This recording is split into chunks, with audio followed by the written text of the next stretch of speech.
Monsieur Benoît Biteau pour le groupe écologiste et social. Merci Madame la Présidente, merci à cette belle brochette de rapporteurs qui se sont lancés dans un exercice de décryptage de ce que j'appelle une véritable usine à gaz. Et quand on a une usine à gaz, moi j'aime bien qu'on essaie d'identifier les causes de pourquoi on a cette usine à gaz. Et quand j'essaie de comprendre, je vois que nous nous sommes détournés des fondamentaux. Parce que de quoi la loi Egalim est-elle vraiment le symptôme ? Tout simplement du cynisme d'une économie libérale qui orchestre l'échange de produits pourtant de première nécessité, qui est la nourriture qu'on met dans nos assiettes absolument tous les jours. Et donc, cette économie libérale nous prive de la faculté de pouvoir encadrer les relations commerciales.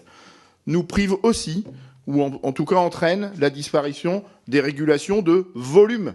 C'est-à-dire que le pendant à la construction d'un prix plus faible, c'est bien sûr la régulation des volumes qu'on a effacée par l'effacement des quotas. Et donc on essaie de trouver des parades qui s'appellent la contractualisation, mais qui restent des mécanismes privés. On essaie de donner du pouvoir aux organisations de producteurs qui, dans cette jungle libérale, ont bien du mal à imposer la position des producteurs. On a également le sujet des coûts de production. Mais dans ces coûts de production, à aucun moment on explore pourquoi les coûts de production explosent.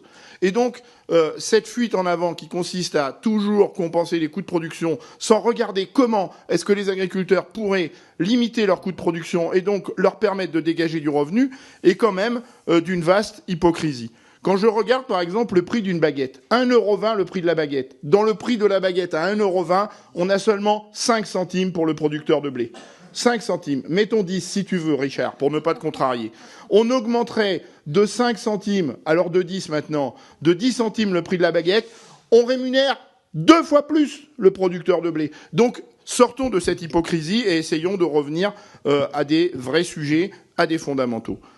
Un autre éléphant dans la pièce, que Dominique n'a pas évoqué, c'est le rôle des politiques publiques. C'est-à-dire que quand on parle du revenu des agriculteurs, on voudrait que tout repose sur le prix de vente des produits. Mais on a des politiques publiques qui sont là aussi pour construire le filet de sécurité à cette économie libérale et qui négligent la façon dont on les distribue.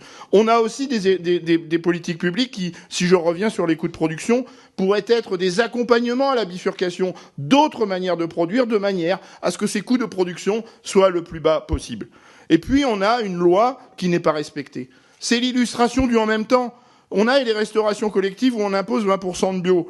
Le levier de la commande publique est déterminant. On est tous là à s'émouvoir de la difficulté de l'émergence de l'agriculture biologique. Mais à quel moment on va imposer ces 20% d'agriculture biologique pour soutenir la filière bio ? On parle du local. Et en même temps, on essaie de soutenir, ou ils essaient de soutenir, des accords de libre-échange. Donc moi, j'ai peur que la loi Egalim ne soit qu'un pansement sur une jambe de bois. Et donc, il va falloir attraper les causes pour traiter les conséquences. Et tant qu'avoir une loi Egalim, cherchons les causes des difficultés et on aura beaucoup plus de facilité à les traiter. Merci. Qui souhaite répondre ?